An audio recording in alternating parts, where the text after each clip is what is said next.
Hello friends, आपकी legal बडी आज फिर आपके सामने है एक नए टॉपिक के साथ। और आज हम इस लेक्चर में डिस्कस करेंगे difference between public international law and private international law.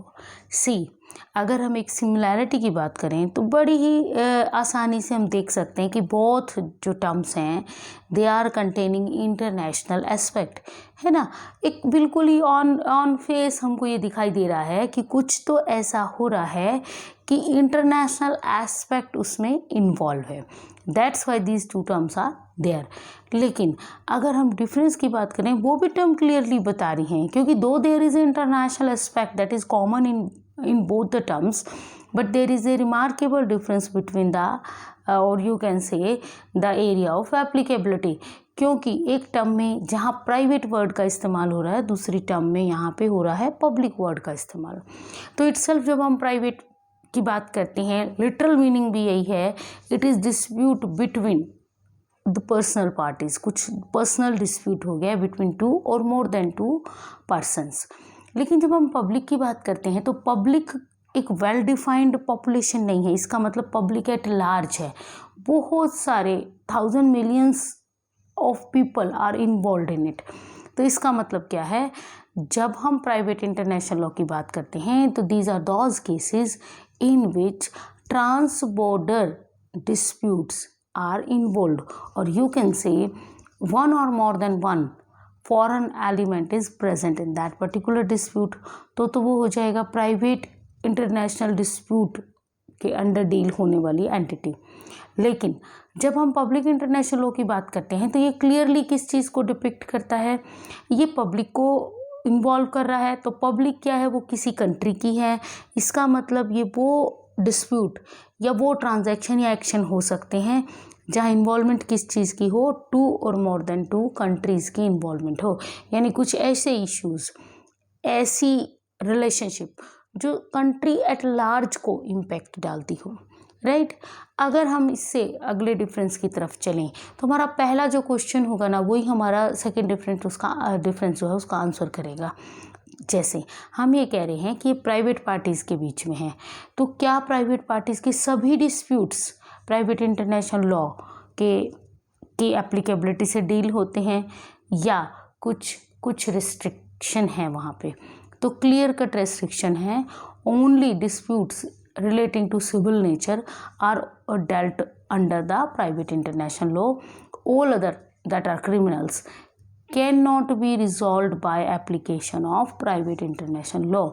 तो अगर प्राइवेट इंटरनेशनल लॉ की एप्लीकेशन नहीं होगी तो क्रिमिनल लॉ का क्या होगा। तो वो जो बिल्कुल म्यूनसिपल लॉज है ना, वो अपने अपने कंट्री अपने अपने म्यूनसिपल लॉ के अकॉर्डिंग जो भी प्रोविज़न है to deal with the criminals that are either commit crime in one country and ran away to other country, or they are actually the nationals of other country, or cause of action take place in one country and the person belongs to other country। ये इस तरह के सारे disputes तो municipal law के criminal law में जो भी प्रोविज़न है उनसे डील होते हैं। तो प्राइवेट इंटरनेशनल लॉ सिर्फ सिविल केसेस के डिस्प्यूट्स को रिजॉल्व करने के लिए अप्लाई होता है। और अगर हम पब्लिक इंटरनेशनल लॉ की बात करें तो सभी तरह के disputes, either it is civil or criminal or certain other kind of relationship that are taking place between the countries, और हम ये कह सकते हैं कि लैंड, सी, एयर, स्पेस, उससे रिलेटेड कुछ भी अगर होता है कंट्रीज़ के बीच में तो वहाँ पे कौन सा लॉ अप्लाई होना शुरू हो जाएगा, पब्लिक इंटरनेशनल लॉ। हमारा नेक्स्ट डिफरेंस है वो इसी डिफरेंस से आगे चलेगा कि ठीक है, सिविल डिस्प्यूट्स को हम रिजॉल्व करना चाहते हैं under the private international law. तो क्या प्राइवेट इंटरनेशनल लॉ इटसेल्फ कोई लॉ है, जैसा कि नाम सजेस्ट कर रहा है, जैसे कि हमने स्टैच्यूज़ के नाम सुने हैं। लेकिन ऐसा नहीं है। जो प्राइवेट इंटरनेशनल लॉ है वो कोई भी ऐसी बॉडी नहीं है जिसके अंदर लीगल प्रोविजंस मेंशन्ड हो, बल्कि ये वो प्रिंसिपल्स हैं जो हमको फोरम डिसाइड करने में हेल्प करते हैं, लॉ डिसाइड करने में हेल्प करते हैं। बाकी का सारा काम जो है वो म्यूनिसिपल लॉ के अकॉर्डिंग होता है। इसका मतलब क्या है, हमारे नेक्स्ट 3 डिफरेंस यहीं से अराइज हो जाएंगे। प्राइवेट इंटरनेशनल लॉ की जो के डोमेन में, या यूँ कह लो कि जो भी डिस्प्यूट्स प्राइवेट इंटरनेशनल लॉ के अंडर आते हैं वो रिजॉल्व कैसे होते हैं, by the application of municipal law of a country. जिस भी कंट्री का लॉ अप्लाई होगा वो उसका म्यूनसिपल लॉ उस पर्टिकुलर डिस्प्यूट को डील करेगा। वहाँ पे ये डिफरेंस बिल्कुल ख़त्म हो जाएगा कि ये इंटरनेशनल एस्पेक्ट को डील कर रहा है, फॉरेन एलिमेंट का इन्वॉल्वमेंट है। वंस डिसाइड हो गया तो लॉ कौन सा अप्लाई होगा, म्यूनसिपल लॉ अप्लाई होगा। नेक्स्ट जो डिफरेंस है वो हम पहले उधर बात करेंगे कि पब्लिक इंटरनेशनल लॉ में कौन सा लॉ अप्लाई होगा। तो पब्लिक इंटरनेशनल लॉ में भी कोई ऐसे लॉज नहीं हैं जो लिखे गए हों, कोई लीगल प्रोविज़न हो जो ये बताएं कि इस एस्पेक्ट पे कंट्रीज़ के बीच में डिस्प्यूट ऐसे रिजॉल्व होगा या उनको क्या करना चाहिए क्या नहीं करना चाहिए। इसका मतलब क्या है, जो पब्लिक इंटरनेशनल लॉ है ना वो नंबर ऑफ सोर्सेज को कंटेन करता है टू रिजॉल्व एनी डिस्प्यूट और to carry on some transactions और सम इश्यूज बिटवीन टू और मोर देन टू कंट्रीज। वो क्या होते हैं, सबसे प्रायोरिटी पे क्या होता है, ट्रीटीज़ आती हैं, कन्वेंशंस होती हैं, पैक्ट्स होते हैं, एग्रीमेंट होते हैं, ये सिनोनिमस वर्ड हैं, और फिर कस्टम्स होते हैं, and then last and very least legislations होती हैं जो कंट्रीज़ हैं उनकी। तो यानी कि उनको ज़्यादा इम्पोर्टेंस नहीं दी जाती। इससे जो अगला डिफरेंस ये है कि जो म्यूनसिपल लॉ है क्या वो पार्टीज़ ऑटोमेटिकली अप्लाई हो जाता है या पार्टीज़ को कंसेंट देनी पड़ती है या पार्टीज़ डिसाइड करती हैं। तो ऐसा बिल्कुल नहीं है। जो म्यूनसिपल लॉ है उसमें किसी की कंसेंट नहीं चाहिए। जिस कंट्री का लॉ है वो एज इट इज़ एप्लीकेबल होगा। जो लीगल प्रोविजंस उस पर्टिकुलर इशू को डील करती हैं वो एज इट इज़ अप्लाई होंगी, और डिस्क्रिशन ऑफ कोर्ट पे डिपेंड करता है कि वो और उसमें कुछ एप्लीकेबिलिटी करना चाहता है, मगर लॉ की नहीं कर सकता, जुरिसडिक्शन की कर सकता है, whether he want to take or not. तो जो हमारा पब्लिक इंटरनेशनल लॉ है उसमें पार्टीज़ की कंसेंट, यहाँ पार्टीज़ कौन है, कंट्रीज़ हैं, उनकी आपस में सहमति होनी बहुत ज़रूरी है। जैसे फॉर एग्जांपल ट्रीटीज़ होती हैं, जब वो ट्रीटीज़ बनती हैं तो हर कंट्री को उसको साइन करना पड़ता है, रेटिफाई करना पड़ता है। If any country does not ratify any treaty, that will not be applicable on that particular country। यानी डिस्प्यूट रिजॉल्व के टाइम पे अगर वो कंट्री उसका मेंबर नहीं है ट्रीटी का तो वो बहुत सारी राइट एंड लाइबिलिटीज़ को क्लेम नहीं कर पाएगा, यानी बहुत सारी राइट एंड लाइबिलिटीज़ जो है वो अराइज होंगी ही नहीं, because he is not the member of that particular treaty और कन्वेंशन और पैक्ट और एग्रीमेंट। ठीक है। नेक्स्ट डिफरेंस क्या आ जाता है, जो हम कंसेंट की बात कर रहे हैं, म्यूनसिपल लॉ की बात कर रहे हैं, तो हम कह रहे हैं म्यूनसिपल लॉ की एप्लीकेबिलिटी होगी और पार्टीज़ का इसमें कोई लेना देना नहीं है, तो पार्टीज़ क्या कुछ भी चूज़ नहीं करेंगी। तो हमारा नेक्स्ट डिफरेंस आता है कि पार्टीज़ लॉ को लेके कोई कंसेंट देना है ना देना, उनके पास कोई ऐसी पावर नहीं है, लेकिन पार्टीज़ के पास चॉइस है। किस चीज़ की? दो चॉइस हैं। First, choice of jurisdiction.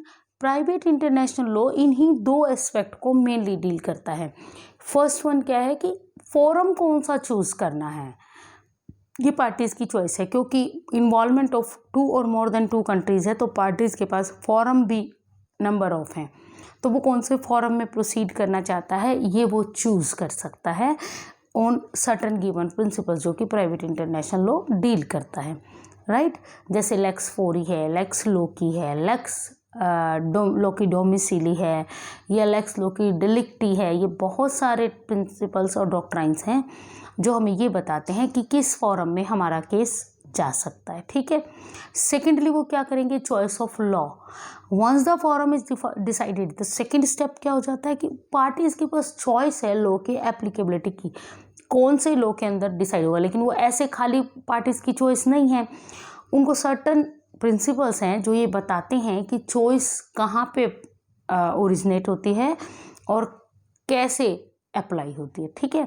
लेकिन जब हम जुरिसडिक्शन और इसकी बात करते हैं लॉ की एप्लीकेबिलिटी की under the public international law, तो दोनों ही चीज़ें जुरिसडिक्शन एंड लॉ, उसका डिस्प्यूट जो रिजॉल्व होएगा वो forum international court of justice होगा, जबकि यहाँ पे चॉइस है, वहाँ कोई चॉइस नहीं होती। इफ़ डिस्प्यूट टू और मोर देन टू कंट्रीज़ के बीच में है तो international court of justice according to sources, क्या ट्रीटीज़ हैं, कन्वेंशन है या कस्टम है या कोई लेजिस्लेशन ऐसी है जो अप्लाई हो सकती है उस केस में, तो वो डिसाइड होगा पब्लिक इंटरनेशनल लॉ के अंडर, ठीक है। तो वहाँ पे कोई चॉइस कंट्रीज़ के पास नहीं होती, क्योंकि एक से ज़्यादा फॉरम कोई उनके पास अवेलेबल नहीं होते। लॉ की एप्लीकेबिलिटी भी डिफरेंट कंट्रीज़ की नहीं होती, क्योंकि म्यूनसिपल लॉ को लीस्ट अटेंशन दी जाती है पब्लिक इंटरनेशनल लॉ में, जबकि प्राइवेट इंटरनेशनल लॉ में वो अटमोस्ट इम्पॉर्टेंट चीज़ है कि म्यूनसिपल लॉ उस बारे में क्या कहता है, ठीक है। तो जब हम ये सारा समझ गए हैं कि क्या होगा, तो ऑब्जेक्ट क्या है इस लॉ का। इस प्राइवेट इंटरनेशनल लॉ का एक क्लियर ऑब्जेक्ट है कि in case of dispute between two और more than two parties and either they belong to different countries और of cause of action arises in some other country और certain foreign element is involved in that case, तो जो law का जो है applicability है वो प्राइवेट इंटरनेशनल लॉ की उस सूरत में स्टार्ट हो जाएगी, और वो लॉ उसी प्राइवेट इंटरनेशनल लॉ के प्रिंसिपल्स के अंदर डील करा जाएगा, ठीक है। कोर्ट म्यूनसिपल कोर्ट ही रहेगा। इसके बाद जब हम धीरे धीरे आगे आते हैं तो हमको अब क्या समझ में आने लग गया है कि जो नेचर ऑफ डिस्प्यूट है, सब्जेक्ट मैटर है, वो प्राइवेट इंटरनेशनल लॉ में सभी प्राइवेट हैं। प्राइवेट डिस्प्यूट है, सिविल नेचर का है, और पार्टी जो है डिस्प्यूटिंग वो सिर्फ, इसमें एक ट्विस्ट क्या है कि प्राइवेट डिस्प्यूट है, सिविल नेचर का है, ट्विस्ट सिर्फ इतना है कि ट्रांस बॉर्डर या ट्रांसनेशनल डिस्प्यूट्स हैं, involvement of one or more type of foreign elements उसके अंदर हैं। जबकि जब हम उसके ऑब्जेक्ट की बात करते हैं तो बिल्कुल क्लियर कट ऑब्जेक्ट जो पब्लिक इंटरनेशनल लॉ का क्या है, पीसफुल रिलेशंस हैं, एक दूसरे कंट्री के साथ रिलेशनशिप जो एस्टैब्लिश करने हैं, राइट एंड लाइबिलिटीज एस्टैब्लिश करनी है, किन्हीं पर्टिकुलर मुद्दों पे कंसेंसस बनाना है, मिलकर काम करना है, या एक दूसरे को रेस्ट्रेन करना है, या क्रिमिनल और सिविल मैटर्स को रिजॉल्व करने के लिए कोई कॉमन प्रिंसिपल्स को अडॉप्ट करना है, कोई एग्रीमेंट्स करने हैं, वो सारा जो है वो आता है पब्लिक इंटरनेशनल लॉ के डोमेन में। तो देखिए हमने इतने सारे डिफरेंस करे और आपको क्लियर ये दिखाई दे रहा है डिफरेंस क्या है। हम हर डिफरेंस को एक दूसरे डिफरेंस से अगर हम स्टेप वाइज चलते जाएं तो हमको number of difference clear cut दिखाई देने लग जाएंगे। ये जो प्राइवेट इंटरनेशनल लॉ है, इसका जो एप्लीकेबिलिटी होती है ये एक तरह से पार्ट ऑफ म्यूनसिपल लॉ माना जाता है, राइट। जबकि पब्लिक लॉ में ऐसा नहीं है, पार्ट माना नहीं जाता, उसको बनाना पड़ता है। जैसे ही कोई ट्रीटी का सिग्नेटरी बनाए कंट्री, उसको एक ड्यू प्रोसेस के तहत अपने कंट्री में पास करना पड़ता है, अप्लाई करना पड़ता है। वो प्रिंसिपल तभी अप्लाई होंगे जब वो कंट्री एक प्रॉपर प्रोसेस से उस ट्रीटी को रेटिफाई कर देगा। जबकि प्राइवेट इंटरनेशनल लॉ क्या है, वो पार्ट ऑफ म्यूनसिपल लॉ है। जैसे ही कोर्ट में, किसी म्यूनसिपल कोर्ट में केस आ जाता है और वहाँ पे फॉरेन एलिमेंट का इन्वॉल्वमेंट हो जाता है, तो ऑटोमेटिकली म्यूनसिपल लॉ किधर देखने लग जाएगा, प्राइवेट इंटरनेशनल लॉ के प्रिंसिपल को देखेगा कि अब ये डिस्प्यूट कैसे चलेगा, क्या हम ही एक कॉम्पिटेंट कोर्ट हैं जो इसको डिसाइड कर दें, या ये किसी और कोर्ट के द्वारा सुना जाना चाहिए, और क्या हमारे ही म्यूनसिपल लॉ को अप्लाई कर दें, यानी लेक्स फॉरी ही अप्लाई हो जाए, लॉ भी उसी फॉरम का अप्लाई हो जाए, या लॉ किसी और कंट्री का अप्लाई होगा लेकिन केस उसी फॉरम में चल जाएगा। तो वो फॉरम अपनी प्रोसीजर के अकॉर्डिंगली केस को, ट्रायल को कंटिन्यू करेगा, लेकिन जो लॉ है ना वो अदर कंट्री का अप्लाई हो जाएगा। लिटिल बिट क्या है, एक कन्फ्लिक्ट ही इसी बात का राइज हो जाता है कि कहाँ केस चलेगा और कौन से लॉ का चलेगा, जबकि ऐसा पब्लिक इंटरनेशनल लॉ में बिल्कुल भी नहीं है। बहुत सारी रिलेशनशिप है between countries and between international organisations also. यहाँ सिर्फ पार्टीज दो कंट्री नहीं है या दो से ज़्यादा कंट्री नहीं है, बल्कि इंटरनेशनल जो ऑर्गेनाइजेशंस हैं वो भी इसका पार्ट होती हैं। जबकि प्राइवेट तो सिर्फ प्राइवेट है, टू और मोर देन टू पर्सन्स। और जब हम यहाँ पर्सन्स की बात करते हैं ना, तो it involve both persons, both which artificial and natural person. और जब हम डिस्प्यूट की बात करते हैं तो these are mandatorily trans border transnational disputes. और जब हम ट्रांसनेशनल ट्रांस बॉर्डर डिस्प्यूट्स की बात करते हैं तो देखिए, आप बॉर्डर को क्रॉस कैसे करोगे, ट्रांस बॉर्डर है ना, तो इसका मतलब है फिजिकली आप इन्वॉल्व हो जाओ दूसरे कंट्री में, यानी आप घूमने के लिए जा रहे हो, जॉब के लिए जा रहे हो, टेम्परेरीली जा रहे हो, परमानेंटली जा रहे हो वहाँ पे रिजाइड करने के लिए, तो आप फिजिकली मूवमेंट कर रहे हो। लेकिन आज के सिनेरियो में वर्चुअल मूवमेंट भी एक बहुत इम्पॉर्टेंट एस्पेक्ट है। क्यों? क्योंकि ग्लोबलाइजेशन में हम घर बैठे बैठे बहुत सारे काम, इंडिया है जैसे, हम यहाँ के ऑफिस में बैठे बैठे बहुत सारे काम कर सकते हैं जो कि फॉरेन एलिमेंट्स को डील करते हैं। तो वर्चुअली का फॉर एग्जांपल है, एक बंदा ई कॉन्ट्रैक्ट साइन करता है, वो इंडिया में है, और जो अदर पार्टीज़ है वो एक फॉरेन कंट्री में, फॉर एग्जांपल यूएसए में है, और जहाँ पे वो कॉन्ट्रैक्ट एग्जीक्यूट होना है, यानी जहाँ पे वो सपोज कोई चीज़ सप्लाई करनी है, वो कोई थर्ड कंट्री है, तो without moving to any of this country एक इंटरनेशनल एस्पेक्ट इन्वॉल्व हो गया है उसके अंदर, ठीक है। तो इन केस ऑफ डिस्प्यूट तो कहाँ चलेगा? जिस कंट्री में कॉन्ट्रैक्ट फॉर्म हुआ है, जहाँ पे परफॉर्म होना है, या जहाँ पे एक्चुअली कॉन्ट्रैक्ट इटसेल्फ बता रहा है, कुछ एग्रीमेंट में ही लिख दिया है कि केस कहाँ चलेगा और कैसे चलेगा, राइट, कौन से लॉ के अंदर डेल्ट होएगा।